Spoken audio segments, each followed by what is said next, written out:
أعزائي المشاهدين في البيت، أعزائي المشاهدين في الغيط، أعزائي المشاهدين في كل مكان، لا يمكن أعمل الانترو بتاعت المرة اللي فاتت رغم النجاح الساحق الماحق الرائع للفيديو اللي فات بتاع ما تتحدى رامز.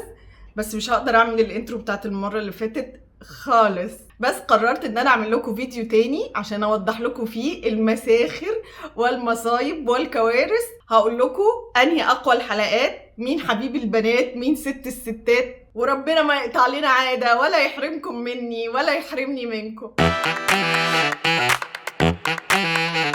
قلت لكم ان انا مش هقدر اعمل الانترو زي بتاعه الفيديو اللي فات، لان يوميها انا عرقت وتعبت وفرهدت ورجلي شدت وكل الحاجات حصلت لي، والواحد صحته ما تتعوضش. اعزائي المشاهدين في كل بيت،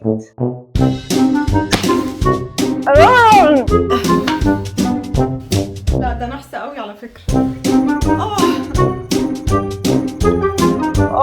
فقررت ان انا افضح رامز جلال واخليه على حقيقته يبان وانتقم منه للناس، وعلى راي المثل يوضع سره في اضعف خلقه. فواضح ان رامز زي ما هو بيفرهد الضيوف هو كمان بيتفرهد جامد جدا بصراحه. هنعمل كاونت داون للحلقات. في المركز الخامس بتيجي حلقه باميلا الكيك ومرام علي، اجمل حاجتين في المصيده. والحلقه دي انتشرت جدا ونجحت زي المسلسلات بتاعتهم اللي عملوها وقلبوا الدنيا، زي مسلسل كريستال ومسلسل الخائن. اللطيف رغم ان هما بيتنافسوا في الشغل الا ان هما في الحلقه اتحدوا على رامز عشان يطلعوا فيه كل الغل. ورغم كل محاولات رامز عشان يوقع بينهم الا ان هو فشل ذريع وفضلوا ماسكين في بعض. وفي المركز الرابع بتيجي حلقه الحرابيق زي ما قال رامز مش انا، الغياظه والمتغاظه مي عمر ونجلاء بدر. الحلقه كانت ترند بسبب المشاكل والزعل القديم اللي كان بينهم. انا عارف ان انتوا الاثنين ما بتطقوش بعض وما كانش في حد يعرف يجمعكم غير العبد لله، وقدر رامز ان هو يصالحهم ويخليهم يحضنوا بعض زي المعازيم. نجلة صفيتي؟ والله متصفقه. صفيت يا مي؟ تعالي مي، تعالي.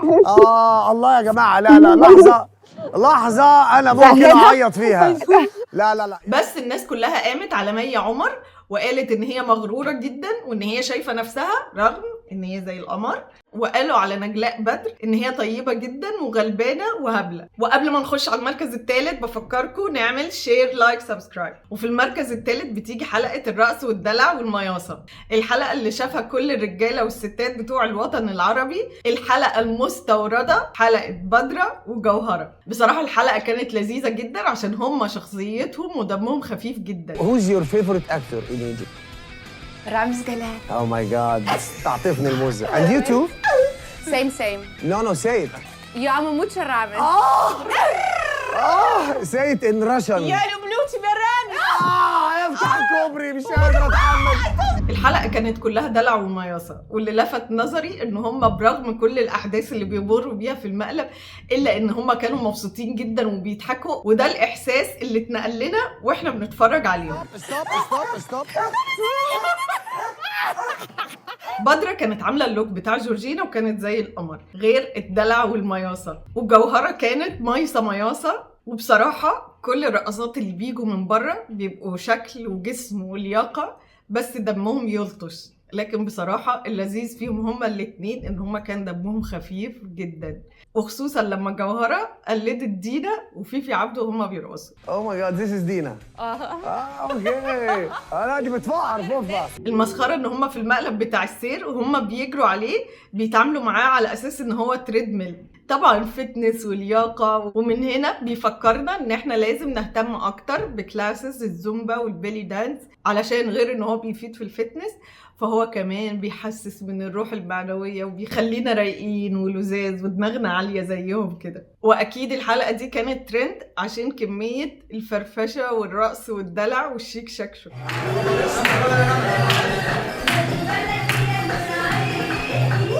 المركز الثاني، وعلى العكس تماما من المركز الثالث، عشان تعرفوا ان احنا الشعب المصري مختلف جدا جدا جدا، فاحنا بنتنقل من حلقة الفرفشة لحلقة النكد والخناق والتيت تيت تيت وكل تكسير الكاميرات. حلقة كلها سلوك عريانة إلى المقتلة. ودي كانت الحلقة بتاعت حسن شاكوش وريم طارق. مش شرط يبقى في بينكم حياة، لكن تتصالحوا. ورغم ان رامز استضافهم هما الاتنين عشان يحاول ان هو يصلح ما بينهم، الا ان الدنيا ولعت بينهم زيادة والمشاكل زادت، والحلقة كانت كلها صريخ وتيت وتكسير كاميرات. يا بنت الخروج من هنا. بص هكسر لك مش هيفرق معايا. يا بنت الخروج طب من هنا. رامز هو ده خلاص، ما هو ده اسلوبها. والحلقة دي ما كانتش بس ترند في رامز جاب من الآخر، لا، حسن شاكوش وريم طارق فضلوا ترند في كل البرامج وكل الحوارات، وطلعوا كل الدفاتر والسيديهات القديمة وقلبوا كل المواجع عليهم تاني من الأول. وفي المركز الأول كانت حلقة أحمد مالك وهدى المفتي، والحلقة دي كانت بعنوان الغرور. رامز قرر إن هو يكسر مناخيرهم عشان هما شايفين نفسهم جدا. قولوا ورايا. احنا ولا حاجة. قول يا مالك. قول يا بيبي. ما تقوليش. الحلقة طلعت ترند بسبب ان احمد مالك طول الوقت بيحاول ان هو يحمي هدى المفتي من المقلب ويخليها تستخبى وراه ويساعدها، وطول الوقت يشوفها ويقول لها انتي كويسة، ويشوف ايديها وهما في النفق وان هي متعورة، وفي البركة يحدف لها العوامة. سيب ايديها يا قليل الادب. كان طالع بطل سوبر هيرو وجان فظيع، بس مش عارفة في حد اخد باله زيي ولا لا ان هو كان السبب في الوقعة الجبارة اللي هي وقعتها. ايوه يا ماما.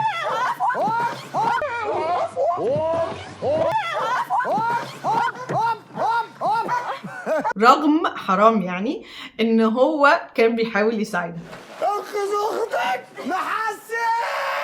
مش بس الحلقات اللي اتذاعت كانت ترند، لا، حتى الحلقات اللي ما اتذاعتش او اللي اتقال ان هي اتصورت وما اتذاعتش دي كمان كانت ترند. في جزء تاني تحبوا تكملوه ولا انتوا تمام؟